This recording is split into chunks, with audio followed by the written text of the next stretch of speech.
We're going to go to the deeper stories of Christmas, the deeper themes, and try to understand them. Next week is the Christmas table. In fact, the story I'm going to tell, some of you may have never even heard about this story, but it talks about what it means to be invited to God's table. You don't want to miss that. And then after that, the kids are going to perform. They got a program they're going to do for us. And that day, I want to speak about the Christmas mess. Don't you think it's a great time to talk about the mess? And then we're ending with 2 Christmas Eve services. You don't want to miss that. So are you planning on it? You can't go anywhere else except for church anyway. So you might as well plan that into your schedule right now. As your pastor and as your mentor, I want to quicken your steps. I want to make it a little bit faster for you. You can learn the hard way. You can learn the easy way. So when I talk about quickening your steps, I'm trying to help it make it easier for you to advance, to get along, to get where you need to do. I'm about adding value. I'm about growing you. I'm about you having an aha moment with truth. And this is so important. You may know facts. You may know knowledge.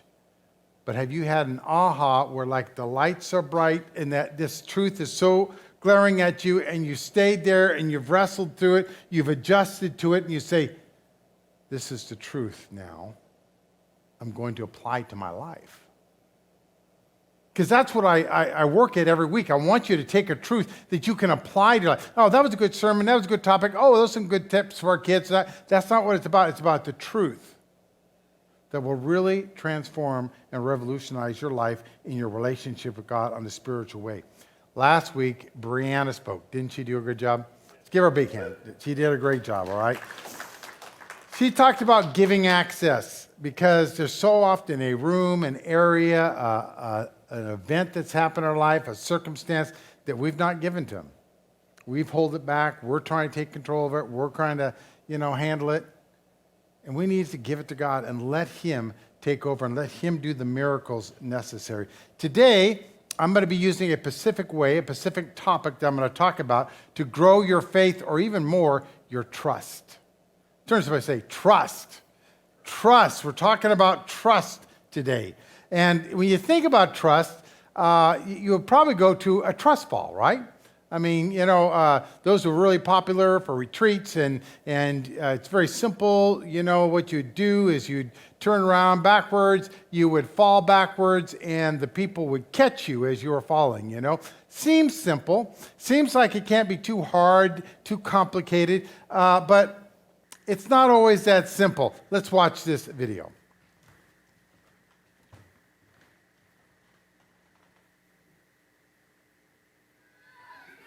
We couldn't catch you. As I said, I don't want to do it. Just fall and I'll catch you. Okay. Get it!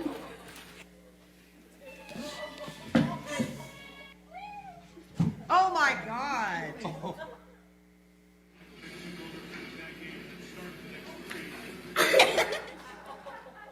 Let's actually fall backwards. You have to trust me.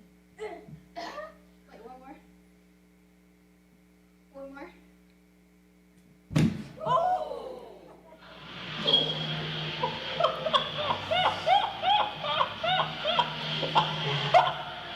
Okay. Ready?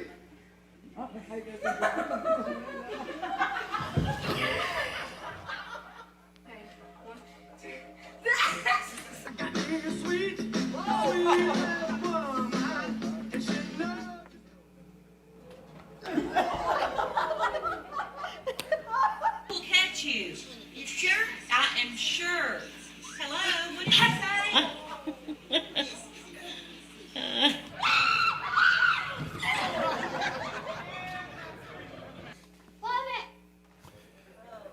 So those are trust fails. I think we've all had a trust fail or two like that. It just takes a few things that are important. One, you need to have somebody you can trust behind you. Just an important little thing, Sister who deliberately coaxed her on until you can buy a letter drop flat on her back, that. I understand that. As a youth pastor, I used to do that all the time on our retreats. And to build their confidence, I would trust fall. I'd be the first one to do it. I usually do it from a stage like this. And I would do junior high.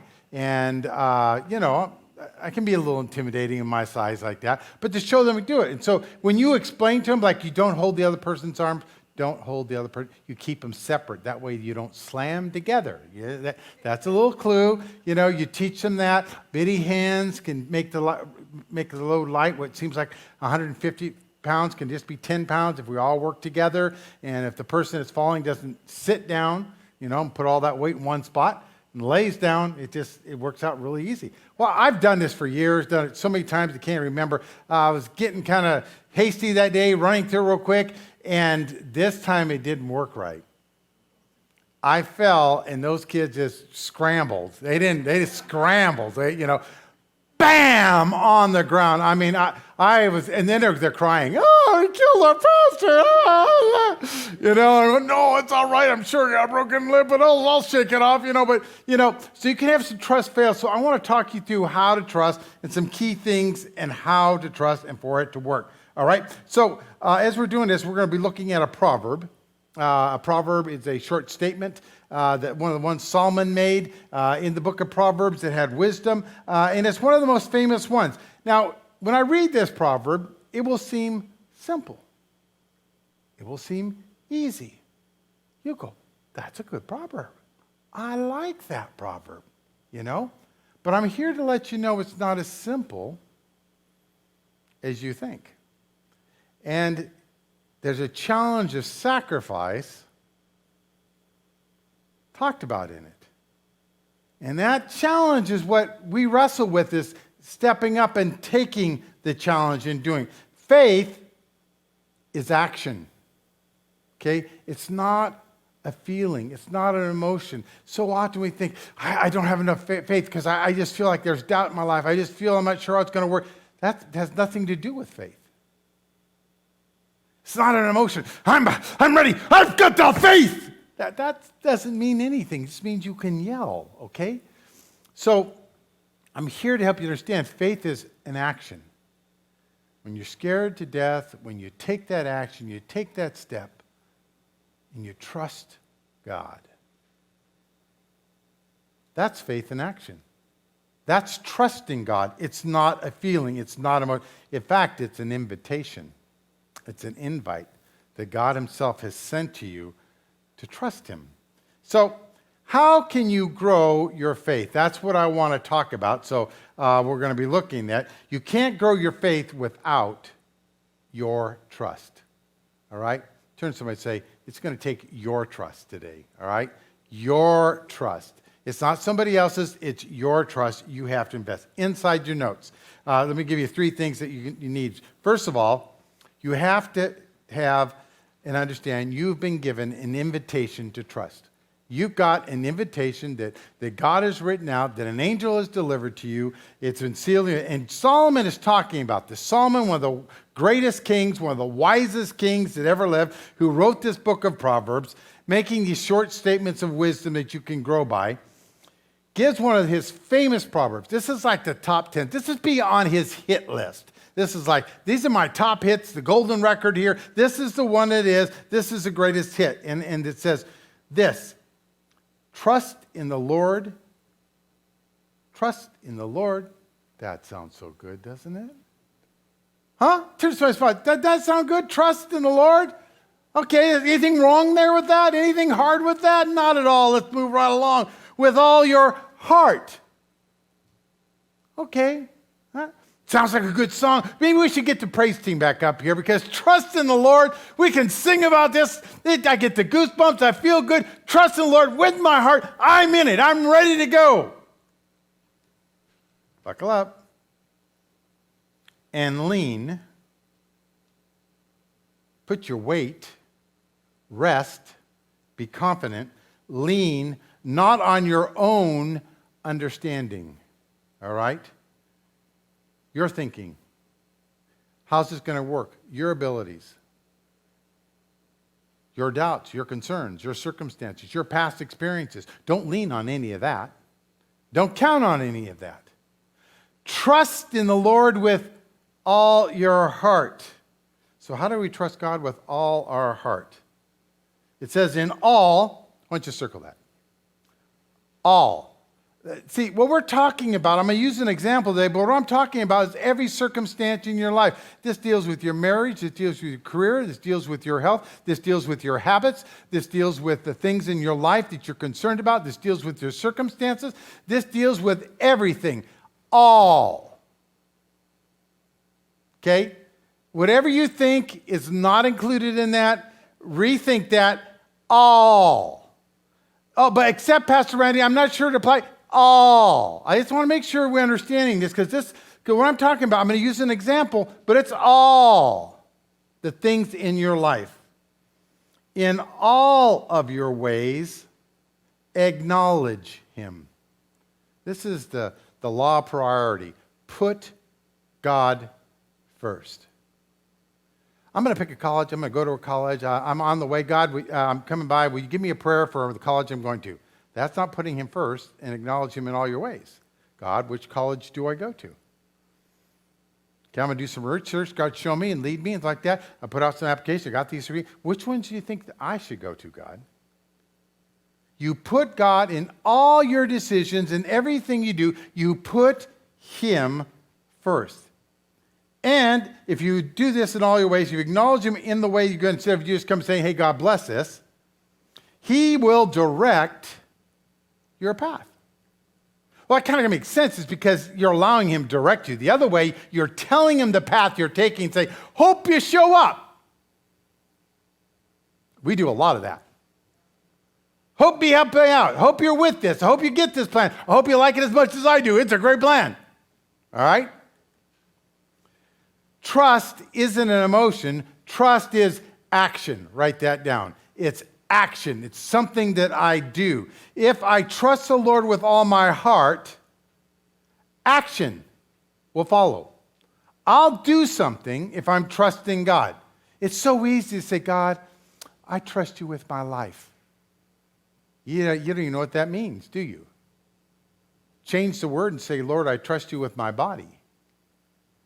Everything that I eat, think, do, touch. Well, that makes that, it's going to stop some things I'm doing. That creates some problems here in my plans. See, we just trust. It's like, oh, it's just this emotional thing. It's I feel good, feel positive towards God. Positive. It's not that at all. I trust you, so I'm going to take a step. I'm going to take it when it's challenging, when it's overwhelming, when I don't feel comfortable, when I don't like this. I'm going to take an action step. So I want to talk about a specific way to trust the Lord, using that as an example, so that it will bring you both personal benefit and spiritual benefit. But before we go there, I want to share with you the warning and the invitation that Solomon and Jesus gave to us, all right? And then Solomon is talking, he wants us to apply this truth in a specific way. And so he says, here's how you apply trust. Picking up Proverbs, we've just read Proverbs 3:6, now at verse 7. Do not be wise in your own eyes. You think you got it. You think you understand. You think you're smart enough. You've done enough polls and found enough people to agree with you. You're not having doubt here. This is what you want. This is what you feel good about. Your thinking, your resources, your way of doing things. Don't lean on that. Don't trust in that.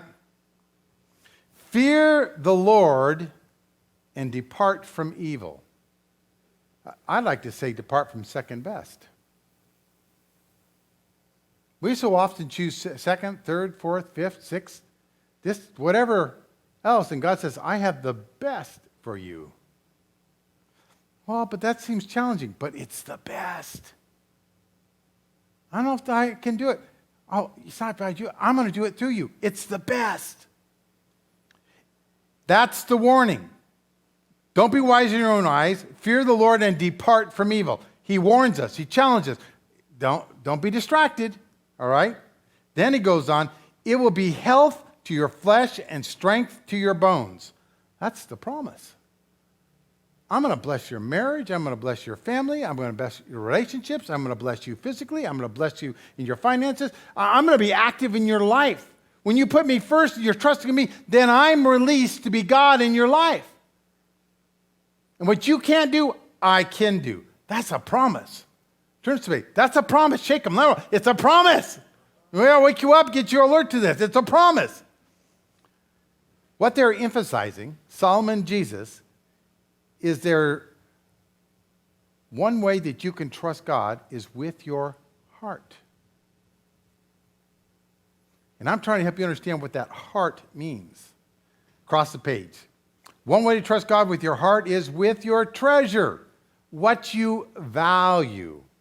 See, all of us value different things. Some of us value not ever having to have conflict. If I'll do anything as long as I don't have to have conflict, I'll let whatever happen to me, because you value that. You value your addictions, you value your motorcycle, you value your kids. There's something that you value that you think is really important. And guess what? Often that has your heart. Because where your treasure is, what you value, that's where your heart is. Okay? Not surprising that Solomon is unpacking this challenge and this invitation. Solomon is baiting us. He's setting us up. He's a wise guy, so he knows how to do this, and he's kind of setting you up to a journey, to a destination that he wants you. He says, I want you to take a specific path here, all right? And it begins by trust God. Well, of course we'll trust God. Yes, with your heart. Well, yeah, I love him, so I'm going to give him my heart. Yeah, of course I'm going to do that. Then he warns, don't lean on your understanding, your thoughts, your doubts. What you think's important, don't lean on that, because there's a promise of health and strength. So it's getting us all set up, getting us all positioned, and then Jesus comes along and he expands on this heart idea so we really get it. For where your treasure is, what you value, there your heart will also be. Your focus, your attention, your thoughts will be there. All right? So buckle up. Solomon gives us this invitation, this challenge to demonstrate trust through action. And this is so key. There are so many things you wonder, why isn't God working in my life? Because you haven't used the key to unlock it. And you know what that key is? There's an action for you to take. There are thousands of promises, but there's always a step that you need to take. It's not a hard step. It's not an impossible step. But there's a step. And there will always be a problem and a circumstance that you have to apply that to. And when you apply it, he brings the promise, the provision. It's not just an empty promise, it's an active working promise in your life. So there's a key, the step that you got to take, and it's so important that you get this. And he continues on. This is Proverbs 3:9. This is verse after verse. This is the next verse. This is what he's been leading to. Honor the Lord. Honor the Lord with your possessions and with the first fruits of all your increase. This is what Solomon's been leading us up to honor God, to put him first, to focus on God, to realize that everything in my life, the most important thing is to put him first. But he says with first fruits. So what is a first fruit? What does it mean by this? Well, obviously Solomon was in an agricultural era, and that was kind of the economy at that time. So a farmer would grow a crop. The first thing to come from those trees would be given as a sacrifice to God. The first thing that would come as crops and wheat would be harvested, and that would be burnt and given to God. A rancher or a shepherd, what they would do is that you'd have two lambs, you're getting ready to grow your herd and really have great things, you got the business plan right. You take the very first sheep, horse, whatever, and you give it to God. You sacrifice that very first sheep. Now, I don't know about you, but that seems weird in a business plan, all right? Take the very first of something you're trying to multiply. Why do I give the 10th one, all right? Then I'll have a whole bunch more to give. By then, God, it's a better plan. Here's why. It doesn't involve trust. See, all this really is about not your money or possessions or anything else. Not about your problems, not about your heartache, your circumstances. Is, do you trust me?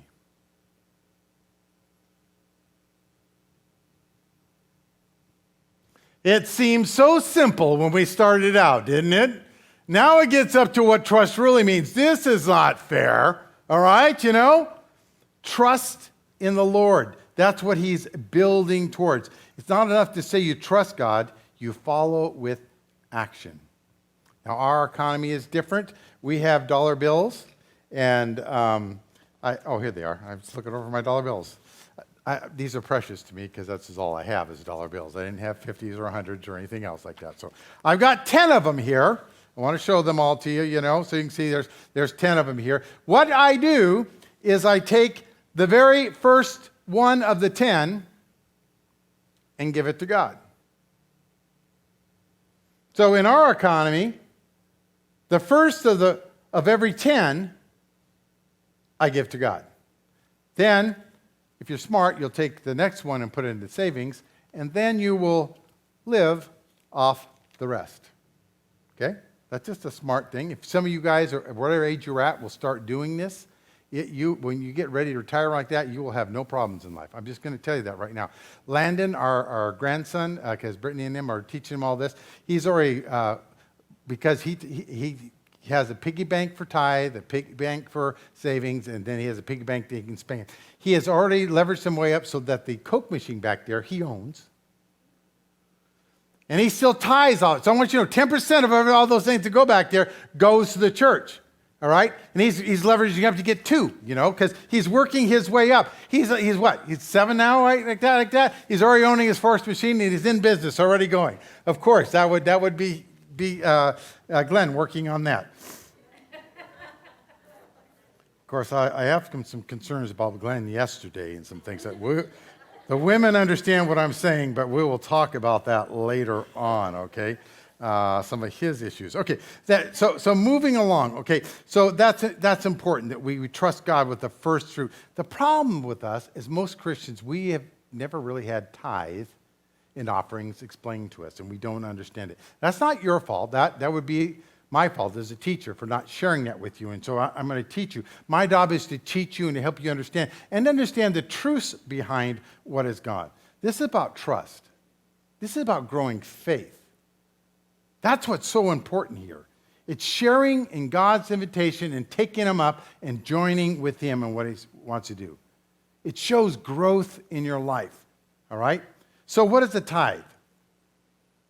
Now, many people think it's the 10%, what I just talked about. So I want you to fill in here, and I want you to listen. Tithe isn't, yes, I said not, isn't a tenth. It's the first tenth. Because that's where trust is shown. The issue that there was between Cain and Abel and the offerings, it was over this. Cain gave later. After he had enough, he gave something. Abel gave first. It was about the first. The offering is a gift that I give above my tithe. When I give extra, I give it. So I bring the tithe, I give an offering. But this is so challenging to human nature. I just want you to know it's a truth, because what are we talking about? Heart and trust. That's why God used this, because it's a regular faith. He wants you to have stories upon stories. I can go through all types of stories where God has been faithful. I can tell you of a Thanksgiving that we had no Thanksgiving at all. We had nothing. We had no food, and God delivered a live turkey sitting on. I just came out of prayer that morning and said, God, we're not going to have anything to say. You need to supply the Thanksgiving dinner. I walked across the street, and there gobbling live on my doorstep was a turkey. No one had brought it. It got lost and wandered and found its place to my house and was sitting there gobbling. Being an ex-farmer, I knew what to do. I coaxed it in a thing, took my hand around that, made him dizzy. He was out, closed the door, and I came back and did business, all right? He was great for Thanksgiving. God says, I know what you'll do with a lost turkey. You'll take care of you, all right? God is continuing. I can go through all types of miracles where he's got trust stories. So when there comes something else, I can look back and see where he's been faithful. That's what he wants to do with you. Interesting, though, the research has been done is the more money someone makes, the less percentage they give away. So, they're going to show a chart. 0 to 25,000, they usually give about 7.7% away in different gifts and stuff like that. 25,000 to 50,000, 4.8%. 50,000, 75,000, 3.5%. 75,000 to 100,000, 3%. Do you notice how, as they're making more money, it's going down? Because they're looking at the check going, oh, this is getting too big. Yeah, that's a lot of money we're giving there. We can cut back. Remember when we used to give only 25? We only made $250 then. There's a difference, you know. You're making a lot more now like that. There is a story of an older pastor that had taught someone about giving, and they were doing real good with the principle, and it was working, and he was very faithful, and then he got a business, and his business became successful, and then his business franchised out, and it was got big, and he says, Pastor, I'm having a hard time tithing.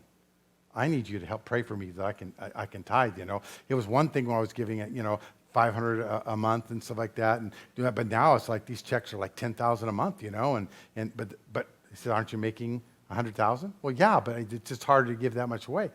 And so it says, I need you to pray for me. So the pastor said, Lord, I pray you take him back to the 2,000 so he can learn how to give again, you know. That's a joke, but I'm just saying, you know, that's the thinking. That's what's going on here. It's like God says, I'm blessing you. I'm giving you way more than you have. And the percentage is going down. Even though you're giving 10%, how much you're giving and how much you got, the expansion, the growth, the blessing, it's way more. Do you want me blessing you or not? That's the whole key here. Why is this difficult? Well, I've got a theory, and I found a way to demonstrate it for you, of course. So my theory involves pie, because at Thanksgiving, because of being diabetic, I'm not allowed to eat pie. But if I play with pie and some happens to fall in my mouth, that's a whole different thing, is it not?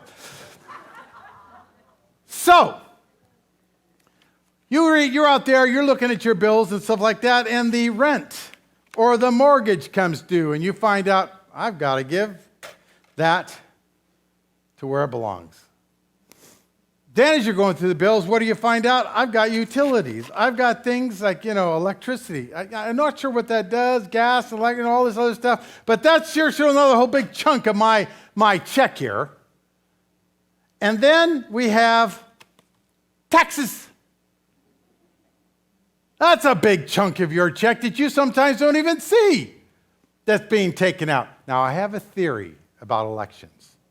Now, I'm not getting too political, but I really think if we moved elections to April 16th, I think that things would change a lot because we'd see what our taxes were, then we would vote the next week. But that's another thought. Anyway, so there's the taxes, all right?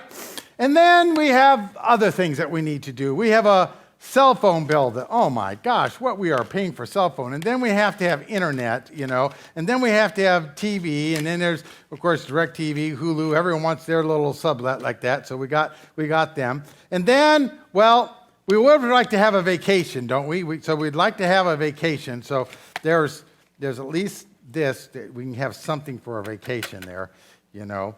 And then, forgot about this piece right here. This is the big piece. Something breaks, right? Automobile, something goes down, something's requiring more, so we need to take care of that, you know. And what we have is we have this. We have the leftovers. God, I'm bringing you the leftovers. It's been a busy month, been a tough month. I want to give you this. Now, unlike my brother has a problem with leftovers. We grew up in a ranch, youth ranch, so everything was dented, canned, leftover bread that was frozen. It was always that. That's what we always had. So he hates leftovers. Will not have leftovers. Or he makes enough money, he doesn't have to worry about leftovers. Okay, that's not his problem. Okay, that's not God's problem. Here's the problem. This will never grow your faith. You can't trust God when you're giving leftovers. God says, test me. Prove me. I want to show you this works. Trust me. Well, God, as I lean into my understanding and as I've just done the bill count, we see where the pies go, and Randy has some left, but I never have any left. I'm always begging for somebody else for a little more. How can we possibly do that? God says, do you trust me? Do you believe me? Because what's supposed to happen, very simply, is we're supposed to take the very first 10% and give it to God. And trust Him to take the 90 and make it more than the 100 I kept to myself. Trust Him to rebuke the devourer, to do miracles. I saw this once when I was just a teenager, and I was going over to somebody's house, and I was helping this older lady do some weeding and stuff like that, and she didn't have any money, couldn't pay for anyone, and so I was helping her out. And this always has shocked me. She goes, she was feeding me a sandwich, and I didn't want the sandwich because I knew it was probably all the food she had. So I said, just a half sandwich, and the refrigerator stopped. It was making this noise, and it just stopped. The refrigerator's gone out again. This is what she said. I need to pay God my tithe. She went over, she laid hands on the refrigerator, says, in the name of Jesus, you start. I have to do that about once a month to keep this thing going. Trust in God. Well, there's a benefit. So Brianna is going to come up here, and she's going to take these pies out to some of you here and give them out to them. There you go. And take that. So she's going to bless you. If you were sitting in the front row, you would have got them, but you're not sitting in the front row. So she's going to have to chase some of you down this morning to make sure that you have some pie today. So that's trusting God, not with leftovers, because it doesn't grow our faith. It's trusting God. Solomon gives us this wise strategy because he wants us to be blessed. He says, as you trust God, you're going to release something in your life. And this is where I'm trying to help you understand. If you don't get that part, you'll never see that released in your life. You won't have stories. And when you face tougher problems than giving that week, you won't have faith because you have no stories. And you need stories to encourage you, to strengthen you. So, what I'm going to ask you to do is that if you're a follower of God today, I'm going to ask you to trust God with your finances. I'm going to ask you to trust fall. I want you to automate your giving. Just go on the phone, go to the website, you can set it up. One of the things about our automations, it's not with the bank, it's not with somebody else that controls it. We control it. So you make a quick phone call, we can change things around for you. That's not a problem instantly. But I want you to automate it. And the reason I want you to do that is because whatever's important, you should put first. And you can set it up so you don't have to worry about it. You're automating it and you're doing it and you're trusting God in that. So I just want you to do that. You just go to the phone, go to the web and do that. So what about giving here at Grace? What's our giving like?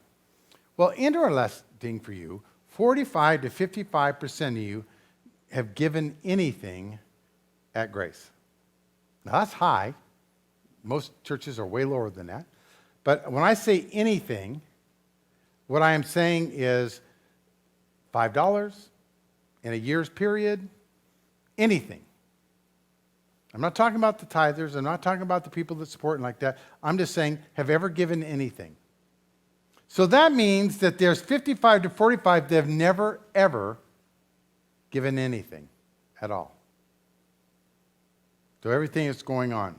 Now, that bothers me from this point of view because you're not learning trust. You're not understanding that God is your source. And I want to encourage that. The other thing about it is staff and key lay leaders and stuff like that that do a lot around here that are a big part of it said, Randy, you need to do better. You need to preach bolder. You need to preach stronger. You need to let people know that this is important. It works in our life. It will work in their life. And so they've asked me to challenge you to do it. We can't sustain the growth at our level of giving. And so we've got to continue to grow in our level of giving. We have a great vision that adds value, that grows people, that mentors them, the foster kids and doing events for them and helping them out with their birthdays and letting them know they're not forgotten. The group that left to Nyland that drove down today during this service, they're going to meet with 30 kids that their parents are mostly strung out and drug addicts and stuff like that won't have a Christmas. We're giving them Christmas gifts. We're giving them food. We're meeting with them. We're giving their parents some stuff to connect them with the church that's down there, helping out that couple that's been there for 50 years. The orphanages that we support in Uganda and in India, where we're their sole support. And they're feeding kids and in this COVID time, they would not be fed if it were not for us. The school of ministry that we're doing, where we have 25 people that feel called to ministry that I'm mentoring and working with, and we're trying to expand that. Our online. We have great vision. But the problem is, you can have visions, you can have this trust, you can have this dream of what you have for God, and then you have your resources, what we have. Okay? And there's this gap in between. And this is what God says. If you will do your step, if you will be a part, and you will do what you can do, then I will step in and I'll do the rest. But there's a part that's our part, where we have to trust God, where I have to trust God, where I have trusted God in what we're doing. And so we give, and we're a part of that. When you have a vision, and the local church does it best, it's the light on a hill. It does it best. He makes up the rest. As we honor God, He steps in and shrinks the gap. So, for those that are giving, that have given anything, my challenge is that you automate your giving. If you want to bring a check, that option still works. I prefer them blank. I can fill them out for you easier. It's a joke, all right? But you have options. You have lots of ways of giving for the kiosks and everything like that. For those that are skeptical, pastor's wanting more money, right? He needs a raise or something else like that. You just need to know that I have not taken a wage for a while, and most of my wage that comes to me is from people outside this church that don't go to this church that are supporting me. Not from you guys. I am trusting God every month. Because I won't ask you to do something I won't do. And you know what? Here I can tell you, there's been some tough times and some great times, but God is blessing. But every month it's still a trust. So why is giving important? Our mission to become a fully developing follower of Christ. How do you follow Christ if you this is the 101. This is level 1 of the video game, where you learn all the basics so you can do the next level and do the more fun stuff, you know. This is the level 1 of what we're doing, okay? Trusting God with leftovers rarely grows our faith.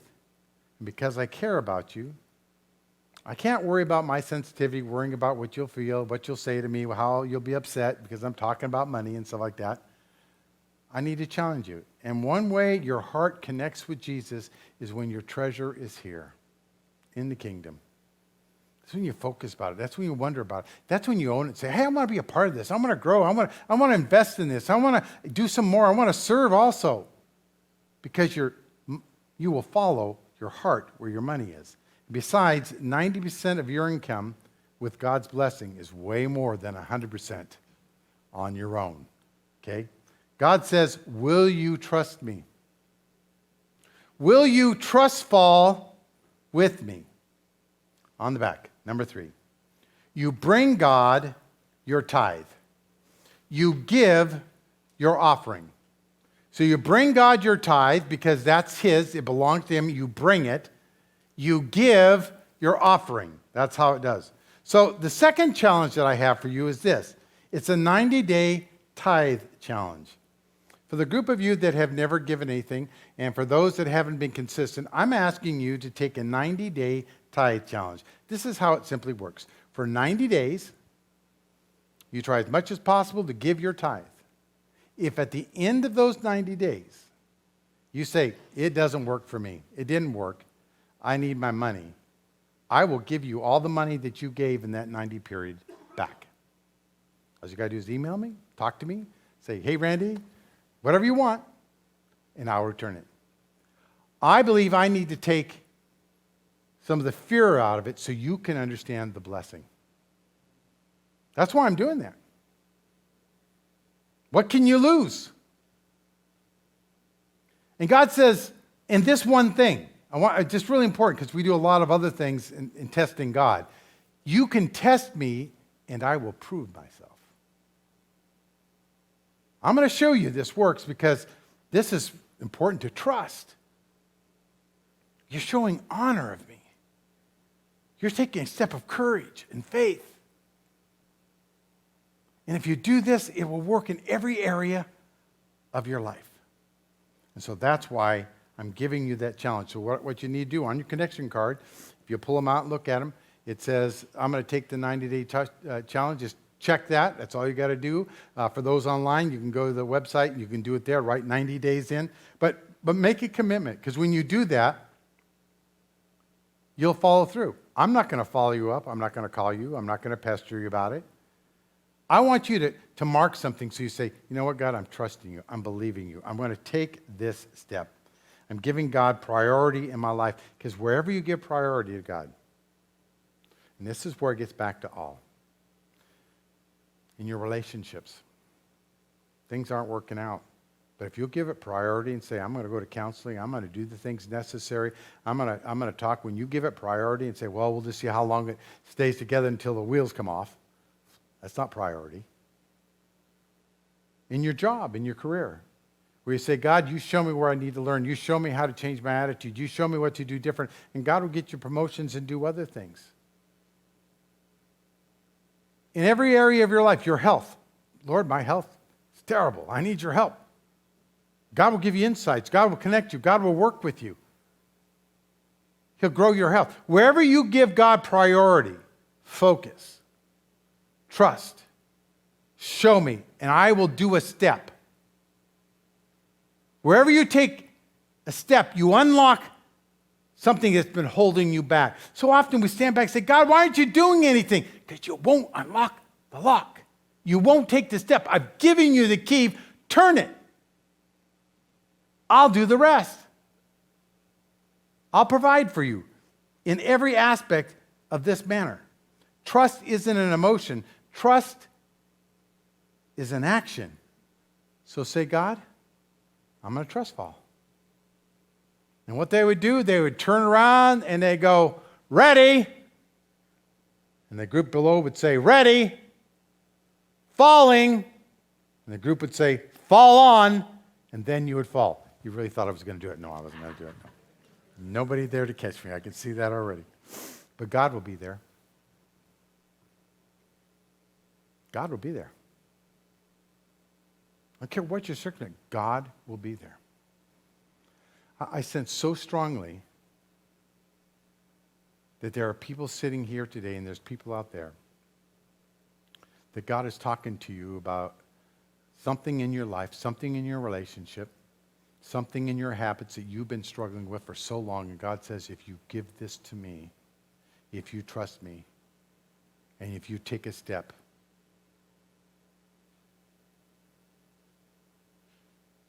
God says, I'm going to do something for you in your life. The law of priority works every single time. Encourage you. That's just kind of a word in what God is doing out there. So, Solomon says, don't trust the crops, trust the creator of the crops. It's a challenge to keep our trust in the right place. So easy for us to get distracted and just give up on our trust. It takes a step of courage to join God's invitation. It changes life stories of friends, of families, of grandkids, of neighbors, of orphans, of foster kids. It moves beyond us. When they see God through you, in you, it doesn't. The most powerful thing is one day you'll get to heaven and people will come up that you do not even know. Orphans from Uganda, India, and other people say, because of your gift. What do you mean? I just tied that there. Because of your gift, I was able to eat. Because of your gift, I was able to go to a Christian school. Because of your gift, I went to a college and now I was a pastor. Because of your gift, lives were changed. Because of your gift, I had shoes that had strings in them.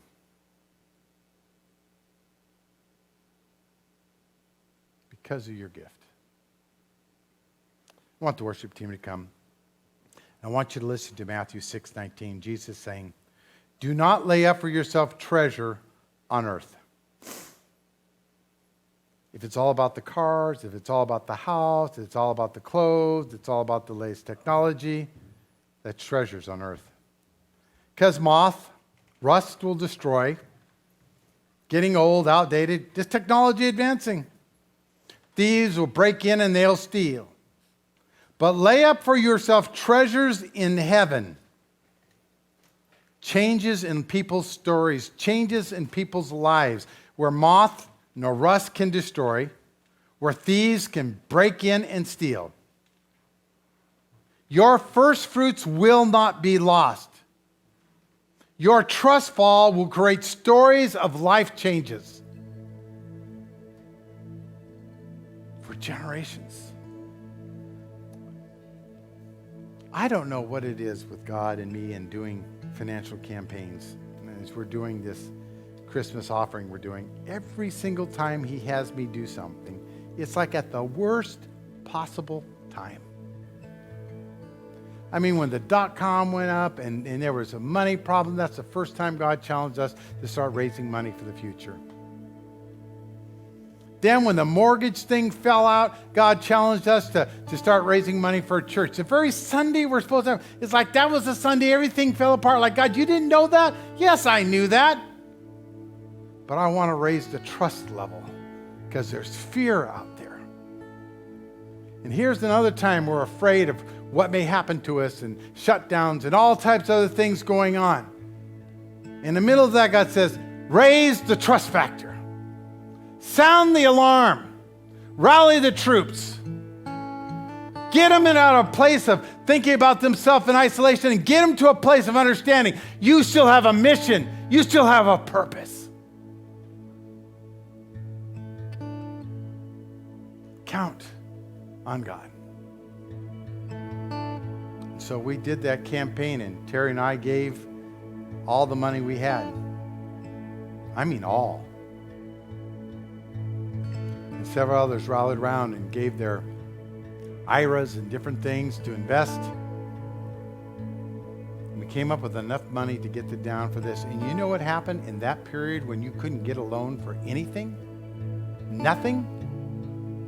The owner carried the note. Not only did he carry the note, he did it at 3% interest.